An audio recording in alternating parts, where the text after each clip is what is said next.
Hey friends, welcome back to my channel. Crystal Keim here. Today I want to talk about something that I am very passionate about, and that is gardening. Today I want to talk about how to start a garden if you're a beginner. If this is something where you have very little experience or no experience at all, but it's something that you want to get into, I want to give you guys some tips and some thoughts and help you get started on your journey. But first, I want to tell you a little bit about my history and why I love gardening and why it's something that I choose to do. Now, growing up, I had a lot of gardening type influence in my life. My grandmother had gardens full of vegetables and flowers and all sorts of things.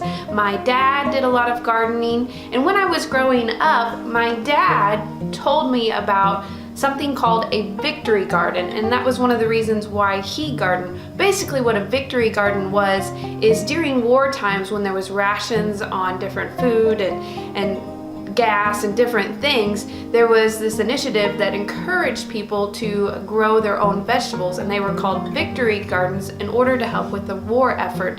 So my dad told me about that when I was growing up, and that was one of the reasons he took to gardening and one thing that he was passionate about. And so growing up, he had a garden and I would help with it a little bit, and I really didn't get super involved then, but I knew that it was something that I liked and enjoyed and I wanted to do. I can even remember when I was getting ready to move out of my parents' house and get my own place, I remember having a conversation with my youth pastor, just getting some counsel about good choices with finding apartments. And one of the stipulations that I had at the time was that I wanted to find a place with a little bit of yard so that I could grow something, grow some sort of food or vegetables. And my youth pastor was very wise and kind of steered me away from that direction because he said, you'll have lawn maintenance, you'll have extra expenses, things like that. But that passion was there. I knew that that was something I wanted to be a part of my life, was growing produce and growing things.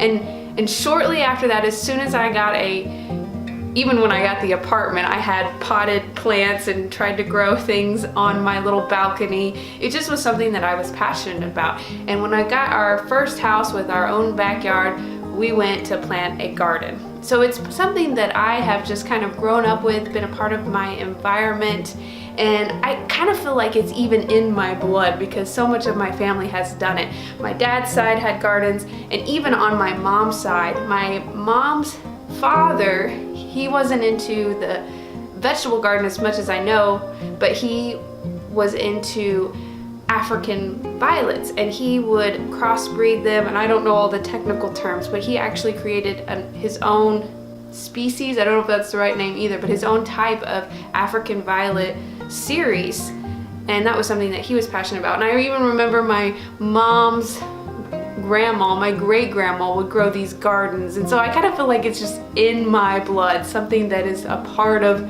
our legacy. So that's one of the reasons why I'm passionate. I'm also passionate about it is because I enjoy it. Every time I get out there in the garden, I just have so much joy from it. So it's something that just brings me joy, and it's a hobby that I love and enjoy doing.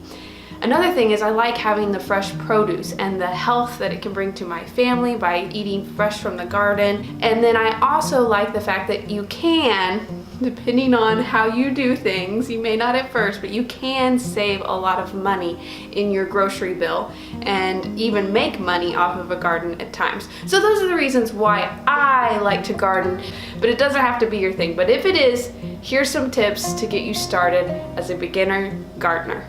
First things first, when it comes to gardening, if you are a beginner, if you have very limited experience with gardening, the first thing I would say is keep it simple.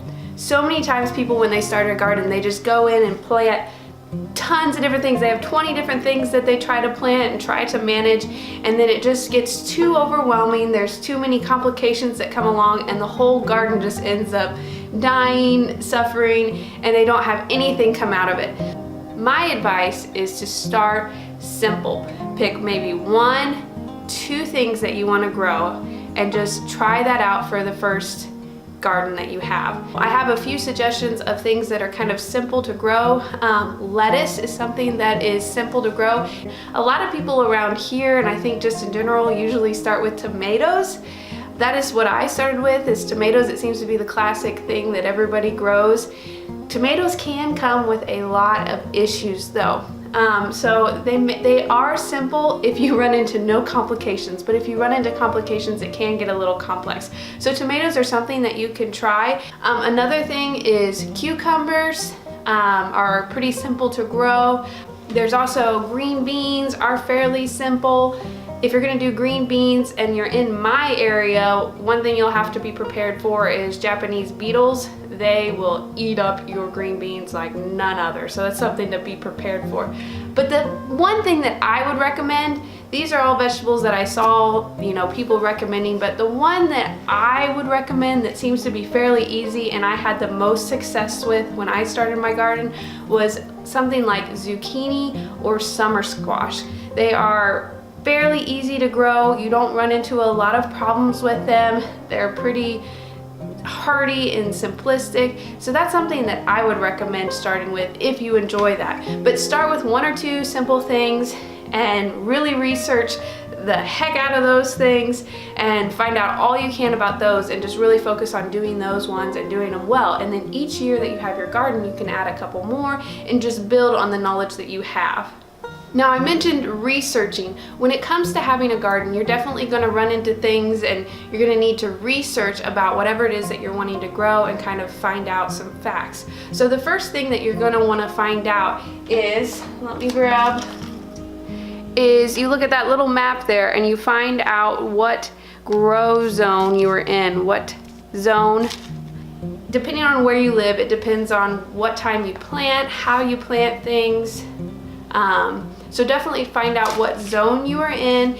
Your seed packets will give you a lot of information there. You can also Google, it's a great resource. I encourage you guys, instead of running right to Google, if you have somebody in your family or your circle, go and ask questions with them about gardening. If you're in my circle, come and ask me. If you've got a grandparent, a mom, a dad, go and ask them their tips about gardening or when you run into questions, because it gives you an opportunity to learn from someone face to face and to create a relationship and connect and grow and get some experienced advice. I'm going to link down below some YouTube channels that I follow that have a lot of great gardening tips. Another thing is, don't underestimate the good old-fashioned books. I've got a whole bunch of books behind me over here. Usually gardening books like this you can find at the Salvation Army, at thrift stores, garage sales. People just throw them out. Matter of fact, one of these over here still has a garage sale sticker on it. Don't underestimate picking up something like this. It can have a lot of great tips and things that you can learn. When it comes to purchasing seeds or getting started, if you are a beginner gardener, I personally don't recommend starting from seed. It is a little more challenging. You have a lot of more factors that you have to look for. If you're a beginner, first time, I encourage you to go get starter plants. Go to your local nursery and get some starter plants and plant them directly in your garden. Another thing that I recommend too is when you're getting started, even if you're a veteran gardener, I recommend this to all gardeners, it is just helpful, is to keep a notebook. I have my little gardening notebook back here where you keep notes about different things that you encounter as you garden, especially if you have a hard time remembering things. Another thing to think about is your soil when you're starting out your garden. What I would recommend for a beginner gardener is going out and buying some good organic compost vegetable soil at your local hardware store, nursery, and putting that in your garden. If you're going to do raised beds or if you're just going to do it in the ground, just mix some of that in, because you don't know what your soil is really made of when you're starting out in the beginning. The final thing that I want to talk about if you are a beginner gardener is watering. Now, gardening does take a time commitment, and I think sometimes people, even myself, when you first get into it, doesn't realize the time commitment that it takes. But especially if you were in my area, I'm not sure about all other areas, but you have to water every day. Unless it rains, unless you've just had a lot of moisture, you will need to get out and water every day. So just keep that in mind, that if you have a really, really busy schedule, you're gonna have to really manage your time well to make this garden successful.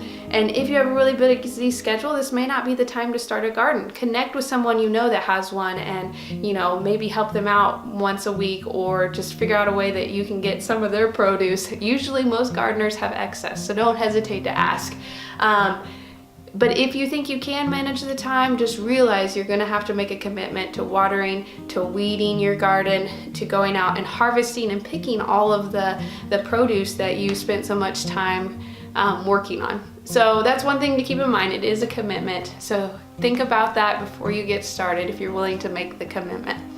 So these are my tips. These are what I've learned. I know there are a lot of other experienced gardeners that watch my YouTube channel. If you have any other advice, please comment down below your tips, what you would recommend for a beginner gardener. And I encourage you guys to stick with this channel. We're gonna have more gardening. We're gonna have more vlogs. We're gonna have some pranks coming up that I'm working on, and a lot more fun stuff. So be sure and stick around, and thank you for watching. If you haven't subscribed, please do. And I will see you guys later. Hopefully, it will be spring soon and we will be outside and we will get some awesome garden videos. I will see you guys then.